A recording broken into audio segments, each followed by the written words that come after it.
Lahir di Sutawangi, Otong Satori merupakan anak bungsu dari 8 bersaudara. Ayahnya, Kiai Haji Muhammad Iskandar, meninggal saat Otong Satori dan ketujuh kakaknya masih kecil. Kemudian, atas restu ibundanya Hajah Siti Mutmainnah, di usianya yang masih belia, Otong Satori mendalami ilmu agama ke beberapa pesantren. Di antaranya pesantren Ranji Wetan, pesantren Lontang Jaya, dan pesantren Bobos.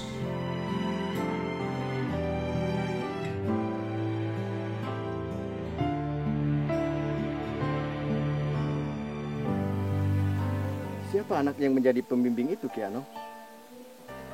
Namanya Otong Satori, Kiai. Aku melihat ada bakat luar biasa pada anak itu. Bimbing dia dengan baik. Arahkan dia pada hal-hal kebaikan dan maslahat untuk umat. Insya Allah, Kiai. Mari kita lihat anak itu. Baik, Kiai.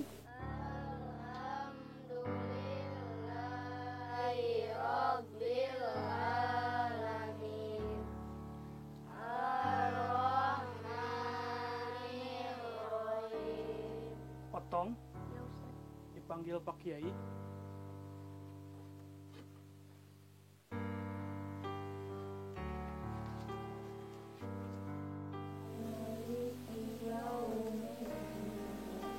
Assalamualaikum, Kiai. Waalaikumsalam warahmatullahi wabarakatuh.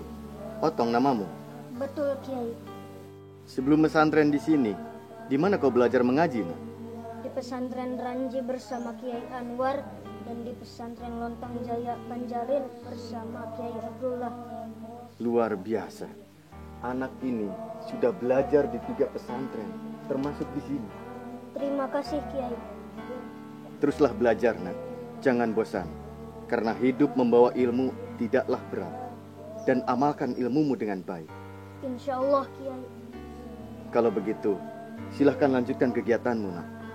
Kudoakan, semoga kau menjadi orang besar di kemudian hari. Amin, ya Rabb.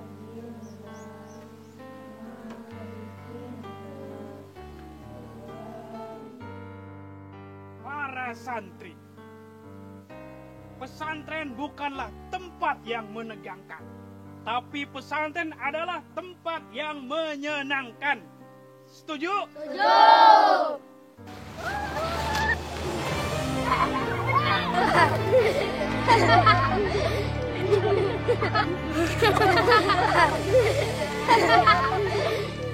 Berjuang karena Allah.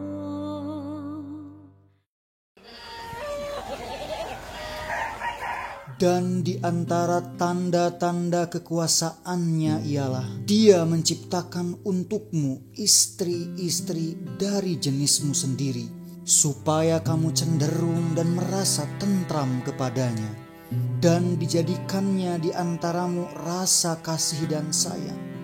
Sesungguhnya pada yang demikian itu terdapat tanda-tanda bagi kaum yang berfikir. Dibayar tunai. Saya terima nikah dan kawinnya Siti Murbiah binti Kiai Haji Muhammad Ilyas untuk diri saya dengan mas kawin tersebut tadi dibayar tunai. Bagaimana saksi? Sah? Sah? Sah. Alhamdulillah.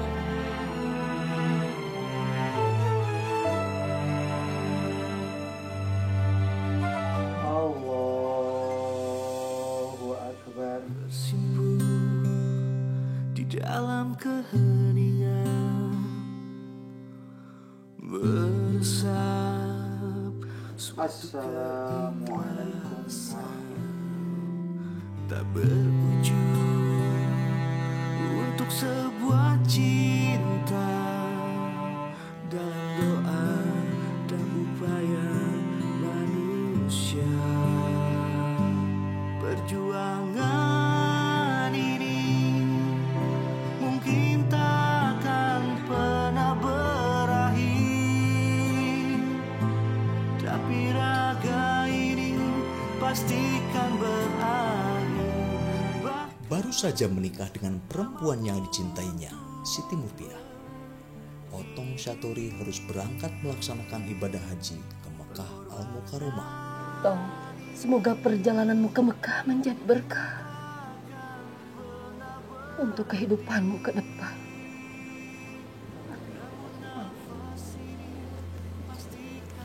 Insya Allah, Ma. Nyi, Iya, Abah. semoga bisa bersabar menunggu kepulangan Abah dari Mekah. Iya, Abah. Semoga setiap jejak langkah Abah dilindungi Allah Subhanahu wa Ta'ala. Amin. Terima kasih, Nyi.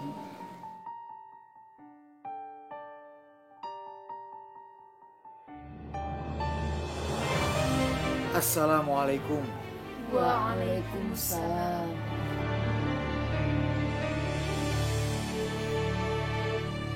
Berjuang karena Allah, membela agama, berjuang karena Allah, membela negara, berjuang karena Allah, membela kebenaran. 3 tahun kemudian, Otong Satori pulang ke tanah air, berganti nama menjadi Abdul Halim. Halo, Abah. Nyai, Abah pulang. Abah, Tamang. Alhamdulillah, Abah Tamang. Tamang. Alhamdulillah.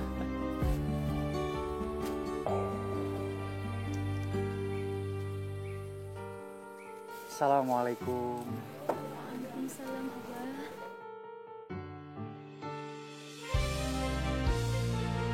Assalamualaikum. Waalaikumsalam warahmatullahi wabarakatuh. Alhamdulillah. Selamat datang kembali Pak Kiai. Terima kasih, Ustaz. Monggo, Pak. Siap, mari. Terima kasih. Terima kasih. Selamat datang kembali di tanah air Kiai Haji Otong Satori. Terima kasih, Ustaz. Semoga engkau menjadi haji yang mabrur. Amin. Panggil saya sekarang dengan nama Abdul Halim. Masya Allah. Nama yang sangat bagus. Kiai Haji Abdul Halim. Semoga namamu membawa berkah bagi kemaslahatan umat. Amin. Sudah menjadi kewajibanku, Ustaz. Sepulang naik haji dan sekian lama bermukim di Mekah untuk memperdalam ilmu agama. Kini tiba saatnya untuk mengabdikan ilmu yang didapat untuk kepentingan bangsa dan tanah air. Amin. Semoga Allah melancarkan niatmu, Kiai. Terima kasih. Terima kasih. Pak Sawat, terima kasih telah mengizinkan langgar ini digunakan untuk kegiatan majlis ilmu. Dengan senang hati, Pak Kiai. Semoga bermanfaat. Amin. Baik, kalau begitu saya pamit dulu, Pak Kiai. Mari. Mari anak-anak. Assalamualaikum. Waalaikumsalam.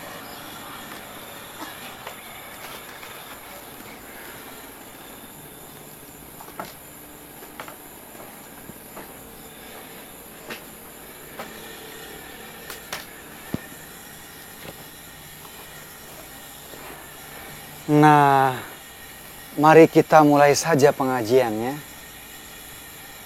Malam ini kita akan membahas tentang rukun iman. Rukun iman merupakan sebuah pilar keimanan yang harus dimiliki oleh setiap manusia. Hubungan akhlak dengan iman dan ihsan dalam setiap jiwa-jiwa manusia terkadang bisa naik dan turun atau bisa berkurang dan bertambah. Maka dari itu kita perlu memantapkan keimanan agar kita semua senantiasa menjadi hamba-hamba Allah yang beriman dan bertakwa. Amin.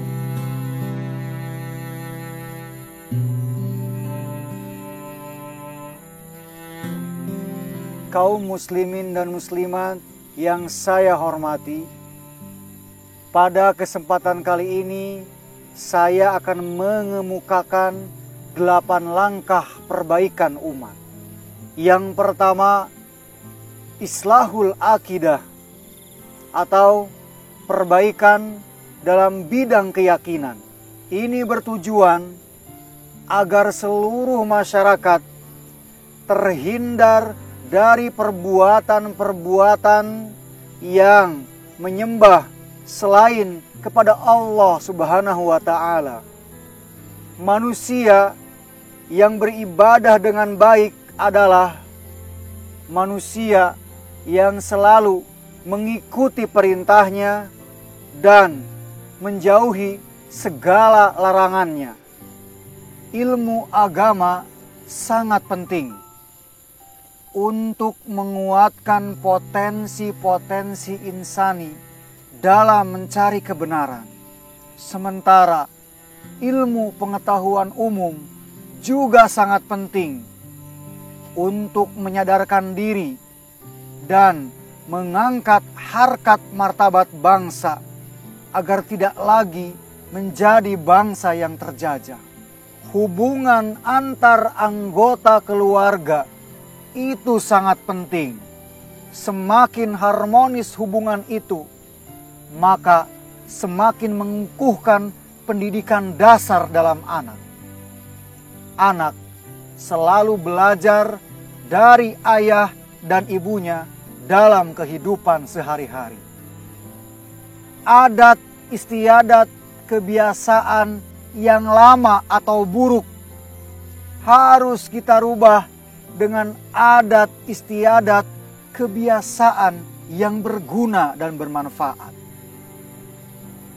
Islam bukan hanya saja memperbolehkan, tetapi sangat menganjurkan sikap saling menghormati dan saling menghargai antar umat beragama dalam menjalankan keyakinan agamanya masing-masing.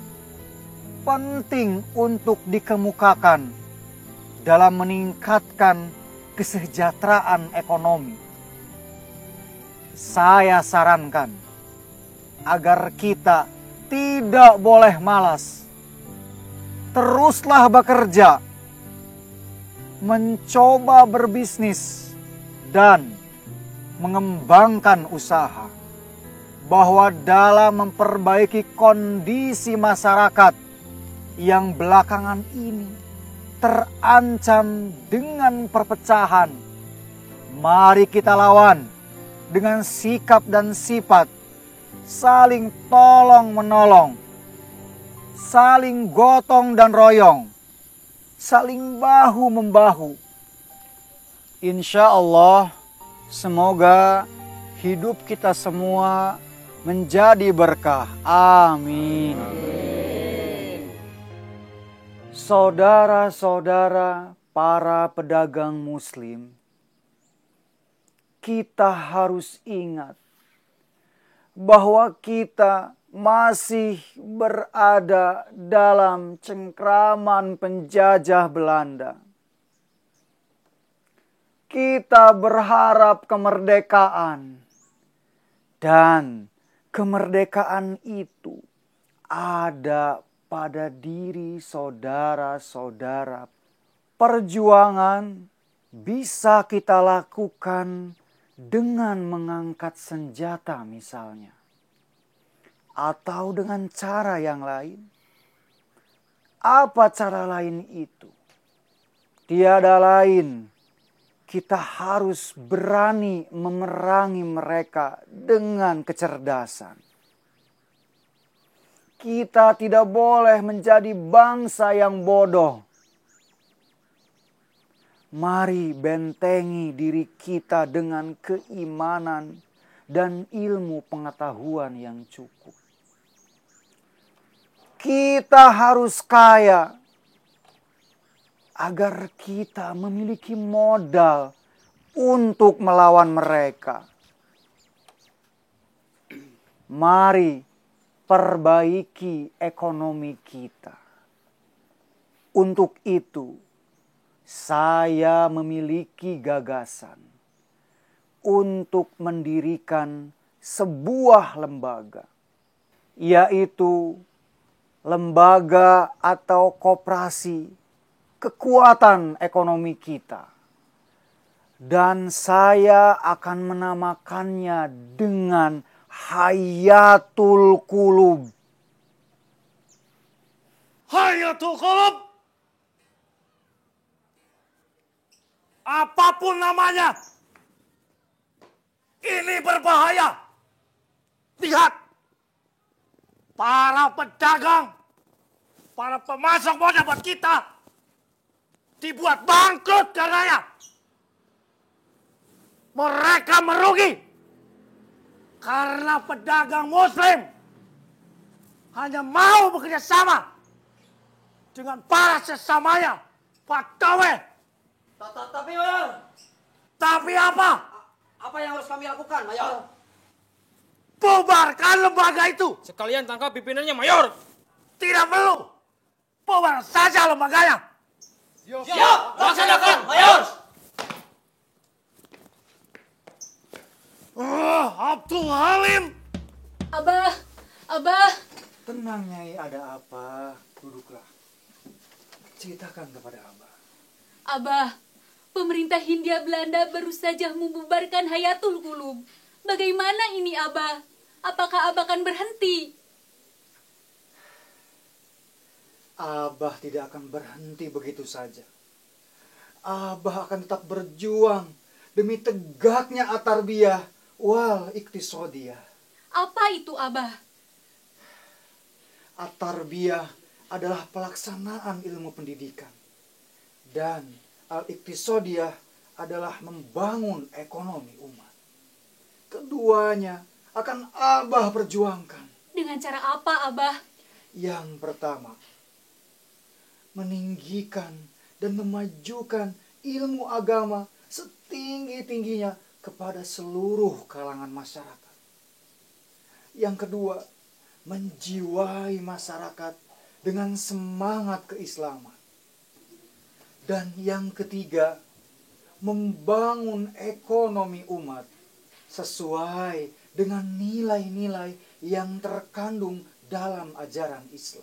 Amin. Semoga berhasil, Abah. Terima kasih, Nyai. Mulai besok, Abah akan mencoba mendirikan Jamaat Al-Muta'alimin. Kelak, lembaga ini akan mempelopori sebuah sistem pengajaran yang menyatukan ilmu agama dan pengetahuan. Masya Allah. Luar biasa, Abah. Pokoknya Nyai Mah mendukung apa yang Abah lakukan.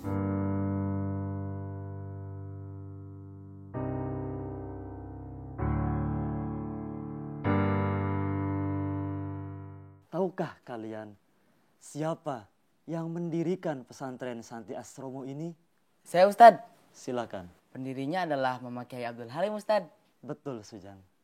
Beliau adalah seorang yang aktif dalam perjuangan kemerdekaan. Gerakannya tidak pernah berhenti. Pada tahun 1916, Kiai Haji Abdul Halim mendirikan sebuah perkumpulan. Beliau menamainya dengan Perkumpulan Jam'iyah I'anatul Muta'allimin atau Perkumpulan Pertolongan untuk para pelajar. Dan oleh beliau sendiri, namanya dirubah menjadi Persyarikatan Ulama atau PO. Kemudian, beliau menjadi pimpinan Syarikat Islam Cabang Majalengka. Dan pada tahun-tahun berikutnya, beliau berturut-turut mendirikan beberapa organisasi, di antaranya Hizbul Islam Pathfinders Organisasi atau disingkat HIPO, mendirikan pula lembaga Fatimiyah, yaitu perkumpulan muslimah yang mengurusi yatim piatu dan hal-hal lain yang tidak bertentangan dengan harkat dan martabat perempuan. Kemudian mendirikan Quick School dan selanjutnya mengubah namanya menjadi Perguruan Darul Ulum. Hingga akhirnya pada tahun 1930 beliau mendirikan pesantren Santi Asromo, tempat kita belajar saat ini. Dan pada tahun itu pula beliau mendirikan Perhimpunan Persyarikatan Ulama Indonesia. Kiai Haji Abdul Halim, selain beliau seorang aktivis, beliau juga merupakan seorang penulis.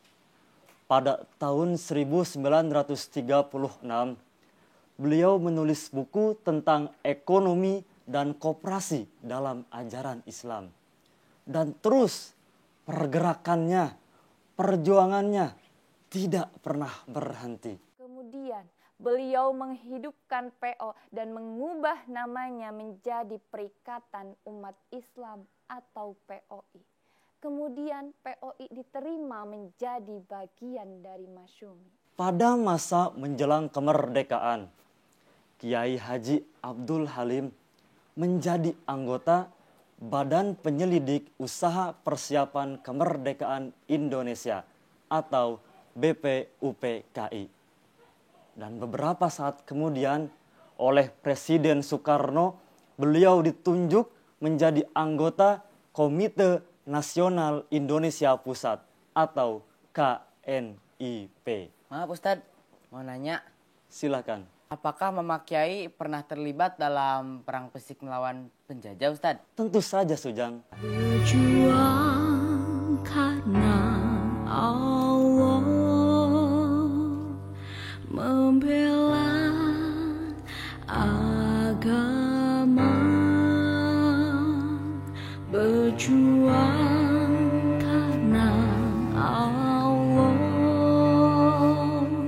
membela negara, berjuang karena Allah, membela kebenaran. Mari sejenak kita istirahat terlebih dahulu. Kiai, kita hampir kehabisan perbekalan. Cuma tinggal pisang sama ubi dia. Iya, Pak Kiai. Memang perjuangan butuh pengorbanan. Sabar dan ikhlas.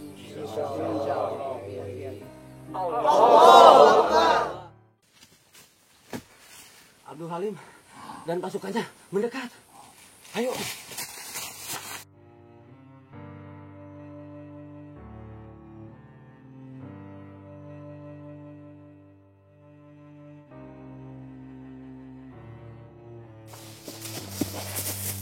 Lapor, Mayor. Abdul Halim telah bergerak.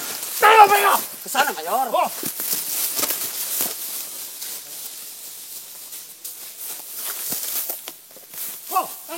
Hingga akhirnya beliau terpilih menjadi anggota DPRD. Sebagai seorang anggota DPRD sekaligus sebagai seorang ulama, beliau memikirkan bagaimana caranya menyatukan dua organisasi yang satu tujuan untuk kepentingan ini. Beliau bersama sahabatnya Kiai Haji Ahmad Sanusi dari Sukabumi sebagai pimpinan Persatuan Umat Islam Indonesia atau kita kenal PUII. Sudah sejak lama, secara intensif, mereka memikirkan, membicarakan untuk penyatuan dua organisasi besar antara POI dan PUII. Mari kita doakan agar upaya kedua tokoh kita ini berhasil. Amin. Namun sayang sekali, sebelum cita-cita menyatukan dua organisasi ini berhasil diwujudkan, pada tahun 1950 yang lalu, Kiai Haji Ahmad Sanusi meninggal. Innalillahi wa inna ilaihi raji'un. Akan tetapi, sebelum beliau wafat, beliau sempat menuliskan pesan melalui surat yang dikirimkan kepada Kiai Haji Abdul Halim. Dalam surat tersebut berisi tentang rencana fusi dua organisasi Islam yang sama-sama besar dan sama-sama kuat itu harus tetap dilaksanakan. Oleh karena itu, mari kita doakan semoga perjuangan beliau berhasil. Amin.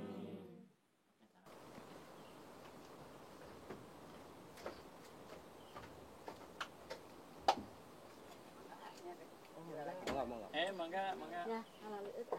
Kisana, kau pernah dengar tentang perkembangan Kiai Haji Abdul Halim? Tentu saja, pergerakannya kan luar biasa. Ya, dia memang luar biasa. Tapi menurut saya, sebentar lagi dia akan gagal. Gagal?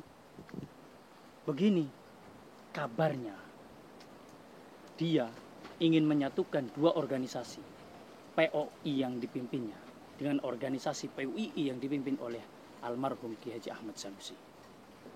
Dari mana kau dengar itu? RRI Jakarta mengabarkannya. Saya taruhan, dia akan gagal. Atas dasar apa kau bisa bilang akan gagal?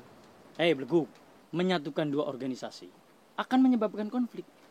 Karena ada jabatan orang-orang di dalam organisasi akan tersingkir. Karena suasana perundingan akan kacau. Demo di mana-mana. Dan akan terjadi ketegangan antara kubu Sukabumi dengan kubu Majalengka. Jangan seuzon. Sudahlah, kita lihat saja nanti. Kabarnya, mereka akan mengadakan perundingan di Bogor. Dan saya jamin, sebentar lagi, kegagalan akan terjadi.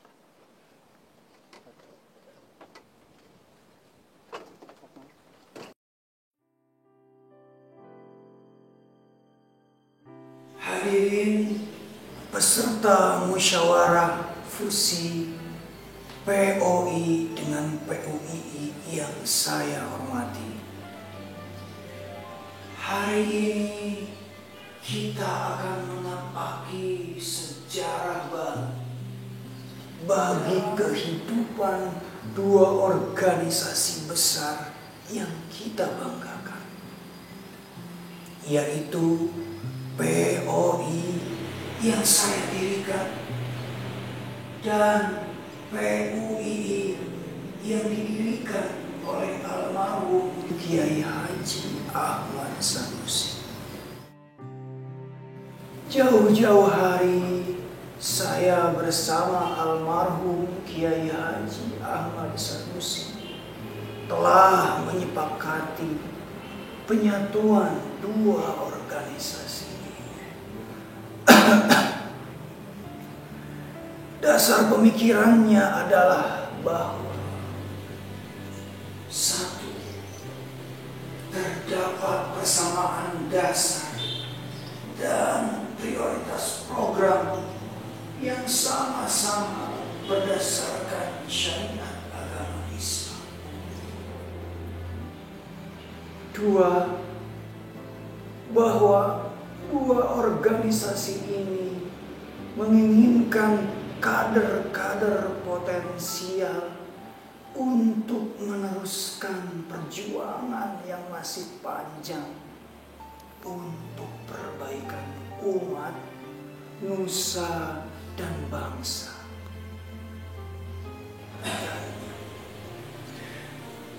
Kemudian yang ketiga, organisasi POI dan PUII sama-sama bercita-cita ingin mempersatukan umat dan bangsa Indonesia yang belakangan ini terancam dengan perpecahan. Untuk itu, bagi saudara-saudara yang memiliki usulan, terutama untuk nama organisasi baru ini, dipersilakan. Nama saya Muhammad Junaidi Mansur, utusan dari Perikatan Umat Islam. Atas nama pengurus dan anggota POI, setuju atas apapun hasil musyawarah.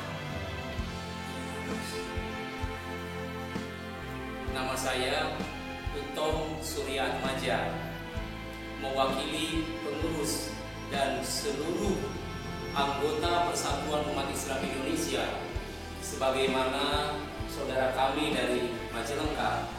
Kami pun setuju atas apapun keputusan yang diambil.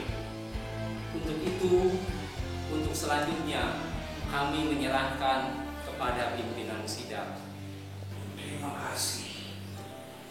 Baiklah, jika demikian, mari kita ambil jalan tengah saja.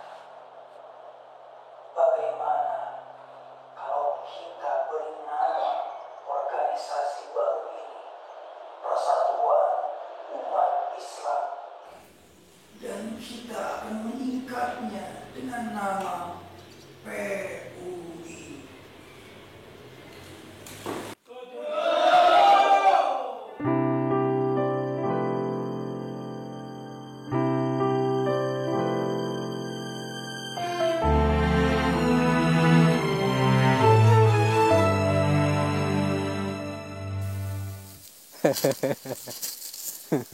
Nah, tidak terbukti kan? Ternyata pergerakan Kiai Haji Abdul Halim berhasil. Demo aja nggak terjadi kan? Bahkan mereka bersepakat untuk damai. Iya ya, ternyata saya keliru. Kiai Haji Abdul Halim mampu menyatukan dua organisasi. Kiai Haji Abdul Halim memang luar biasa.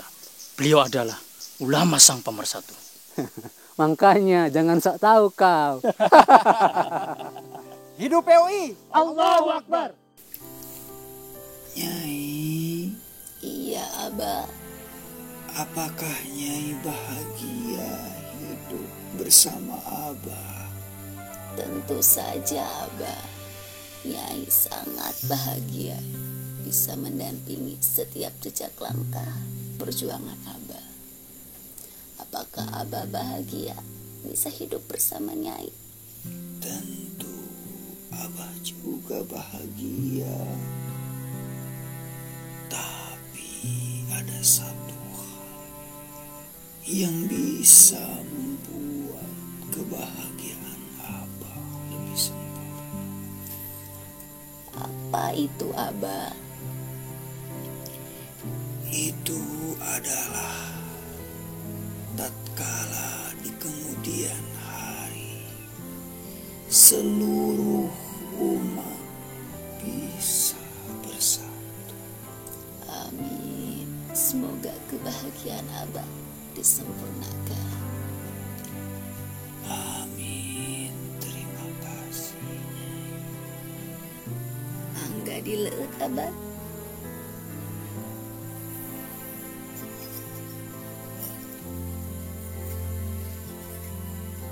Kupastikan setiap langkah ini adalah bagian dari perubahan, membebaskan diri dari segala bentuk penjajahan, menjaga cahaya agar menjadi penerang untuk langkah-langkah pejuang berikutnya. Perjuangan ini mungkin takkan pernah berakhir, tapi raga ini pastikan berakhir. Bahkan tak mampu untuk berdiri. Pengorbanan ini mungkin takkan pernah berhenti, namun nafas ini pastikan berhenti.